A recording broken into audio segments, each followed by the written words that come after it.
जब आप साधना में उतरते हैं तो एक शब्द आपके सामने आता है सबसे पहले। उस शब्द को हम कुंडलिनी के नाम से जानते हैं। कुंडलिनी जो है एक ऊर्जा है जो हमारे मूलाधार में स्थिर है। माना जाता है कि एक सर्प जैसा आकार में ऊर्जा है जो 3.5 गोलाकार कुंडली में बैठी हुई है सुप्तावस्था में। ध्यान और साधना से हम उसे संधान करते हैं और उसको मूलाधार से ऊपर की ओर गति करते हैं। अभी अधोगामी है, फिर ऊर्ध्वगामी के लिए गति करते हैं।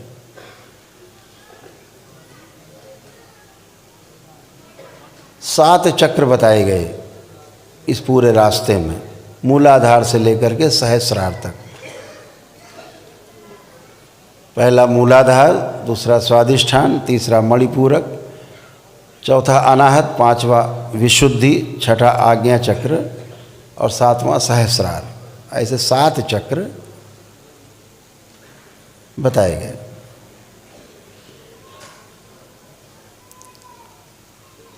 इन 7 को वेद कर जब ब्रह्म माना गया, इसके पार जाते हैं तो पार ब्रह्म बोल देते हैं। पर ब्रह्म जैसा हो।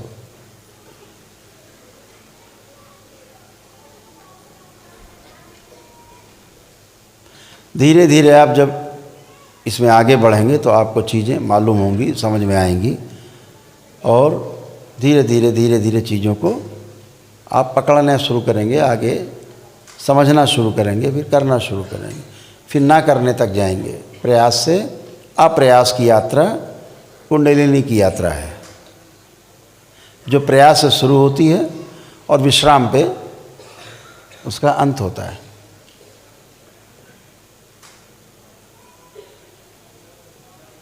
उस कुंडलिनी में बोला जाता है कि जो बाईं तरफ, ऐसे कुंडलिनी सर्फ हर जगह क्रॉस करता है, ऐसे मान के चलते।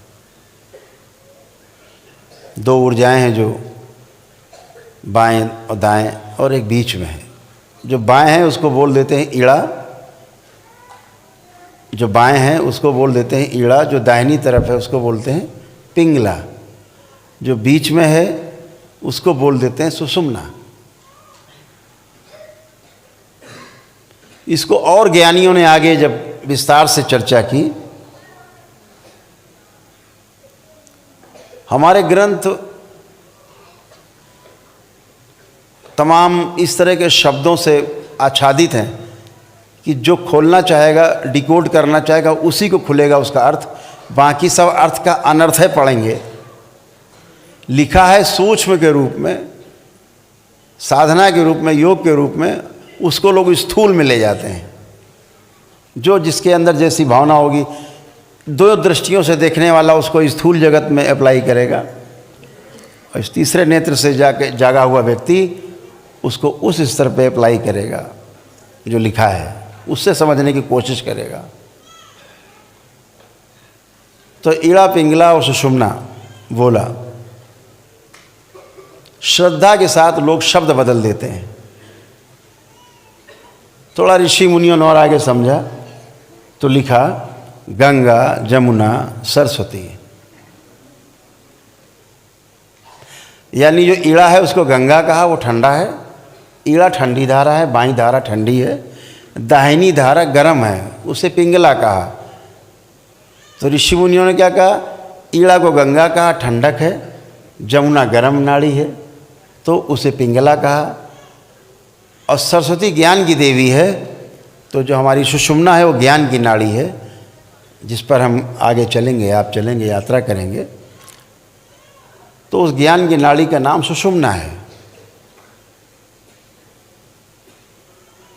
तो कह दिया गंगा, जमुना और सरस्वती।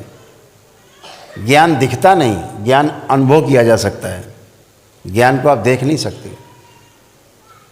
ऐसे सरस्वती हमारे ऋषि मुनियों ने व्यवस्था कर दी प्रयागराज में कि गंगा जमुना जहाँ मिलती है वहाँ सरस्वती नदी भी मिलती है, जहाँ दोनों मिल रही, तीनों मिल रही, प्रयागराज कह दिया।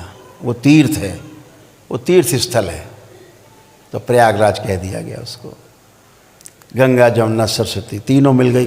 बोले वो दिखती नहीं सरस्वती नदी प्रयाग जी में, प्रयागराज में सरस्वती नदी नहीं दिखती, गंगा जमुना दिखती, धाराएं मिलती, यानी ज्ञान जो दिखता नहीं, जो होता है। किसी ने कह दिया कि रज तम सत, रज कह दिया ईड़ा को, पिंगला को कह दिया तम, और सुषुम्ना को कह दिया सत, सात्विक। ऐसे तीन नाड़ी। रावण को दशानन कह दिया गया। रावण को दशानन कहा गया, क्यों कह दिया गया? इसलिए कह दिया गया कि हमारा जो पहला चक्र है, हमारी कुंडलिनी से जब यात्रा शुरू होती है सहस्रार तक, मूलाधार से, तो मूलाधार में कमल के 4 पंखुड़ी बताई गई, 2 पंखुड़ी इधर, 2 पंखुड़ी इधर, 4 पंखुड़ियाँ बताई गई। स्वादिष्ठान में 6 पंखुड़ियाँ बताई गई, 3 इधर 3 इधर, कमल की। लेकिन मणिपूरक पर जो नाभि के पास चक्र है, नाभि के आसपास, उस चक्र का नाम है मणिपूरक चक्र। उसमें 10 दल का कमल बताया गया, 5 कमल के दल इधर, 5 इधर, 5-5 पंखुड़ी, 10 पंखुड़ी।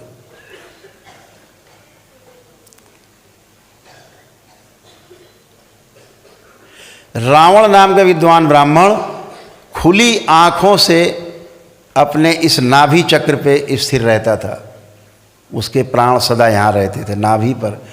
तभी विभीषण ने कहा था, चूंकि उस राज को जानता था, राम से कहा था कहीं तीर मारोगे नहीं मरेगा, लेकिन अगर नाभि पे आप भगवान तीर मार दोगे तो रावण मर जाएगा।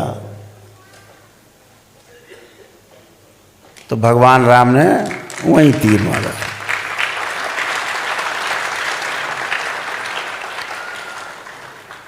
हम आँख खुली रखते हैं, आप सब तो मूलाधार में रहते हैं। मूलाधार कहाँ है? मल और मूत्र द्वार के बीच में जो जगह नीचे, हम मूलाधार स्थिर है, ऐसा माना जाता है। खुली आंखों से वहाँ रहते हैं, आंख बंद करके चलते हैं तो ऊपर को चलते हैं। खुली आंखों से हर व्यक्ति वहाँ रहता है। रावण कहाँ रहता था? नाभि पर, खुली आंखों से। राम, इसलिए रावण को दशानन कहा गया। दशानन, 10 कलाओं का ज्ञाता, 10 कलाओं का ज्ञाता थे रावण। खुली आंखों से नाभि पर रहते थे। राम को कहा गया कि 12 कला के अवतार है। इसके ऊपर आता है मणिपूरक के ऊपर अनाहत चक्र। अनाहत ये 12 दल का कमल है यहाँ पर। इसीलिए भगवान राम को कहा गया 12 कलाओं के अवतार। सुना होगा आप लोगों ने, 12 कलाओं के अवतार क्यों कहा गया? राम एक ऐसे योगी थे, महायोगी, खुली आंखों से अनाहत चक्र पे निवास करते थे। आंख खुली है, रहते यहाँ थे। इतने बड़े योगी थे। महान ऋषि परंपराओं का संरक्षण उन्हें प्राप्त था। गुरु वशिष्ठ जैसे, गुरु विश्वामित्र जैसे गुरुओं का सानिध्य उनको प्राप्त था। उनसे शिक्षा दीक्षा उन्होंने पाई। और आपको पता है भगवान श्री कृष्ण को योगेश्वर क्यों कहा जाता है? इससे ऊपर एक चक्र है यहाँ पर, इसे बोलते हैं विशुद्धि चक्र। ये जो विशुद्धि चक्र है, ये 16 दल का कमल है। इसीलिए भगवान श्री कृष्ण को, क्योंकि वो खुली आंखों से यहाँ निवास करते थे सबसे ऊपर, इसीलिए उन्हें 16 कलाओं का अवतार कहा जाता है।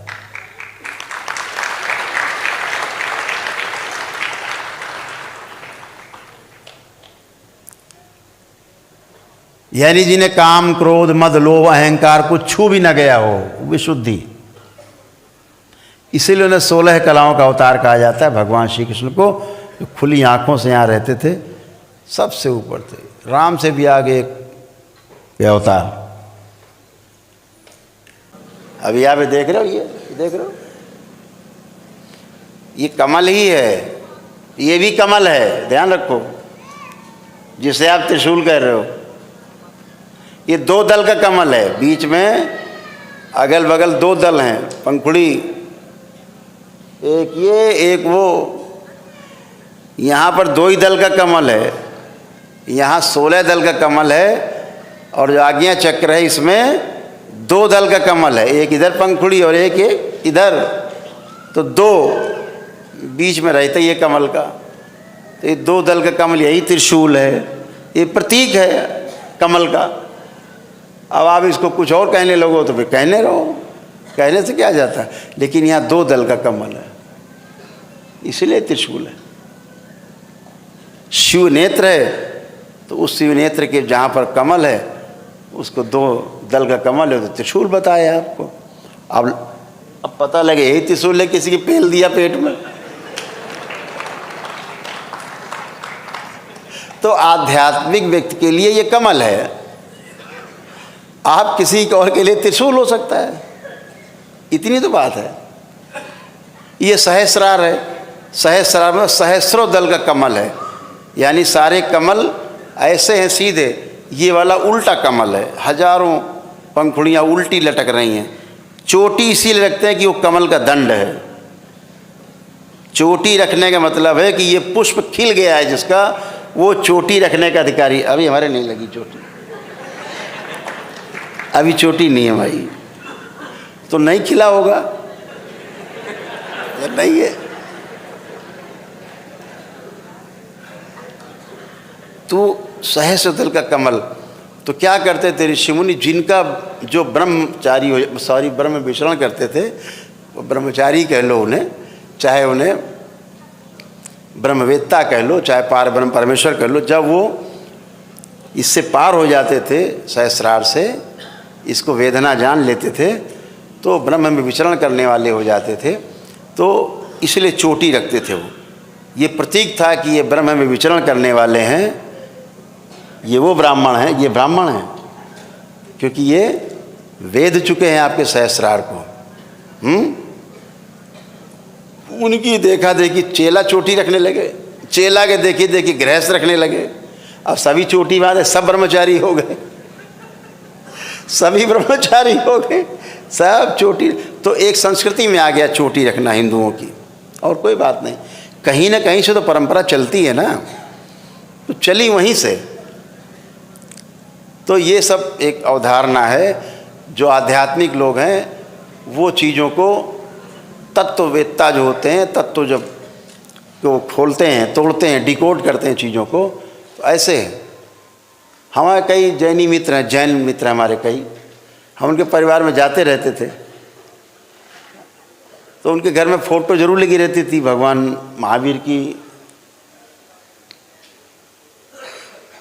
ये भगवान बुद्ध का भी आपने देखा होगा कभी फ़ोटो, कोई मूर्ति तो यहाँ पे देखा होगा, घुंघराले जैसे बाल देखा है, घुंघराले बाल बिल्कुल ऐसे भगवान महावीर को। तो अपने दोस्तों से हम पूछते थे कि भाई ये ऐसा क्यों बोले, उनके बाल घुंघराले थे। आज तक हमें कोई नहीं बता पाया कि बाल घुंघराले क्यों थे। ये बाल नहीं है, ये दिखाया गया है उस समय के पुराने लोगों ने। सहस्रदल कमल जो उल्टी पंखुड़ियाँ लटक रही हैं, जूड़ा और उल्टा कमल, यानी सहस्रदल कमल इनके खिले हुए हैं, ये है। और वो बता रहे हैं घुंघराले बाल हैं।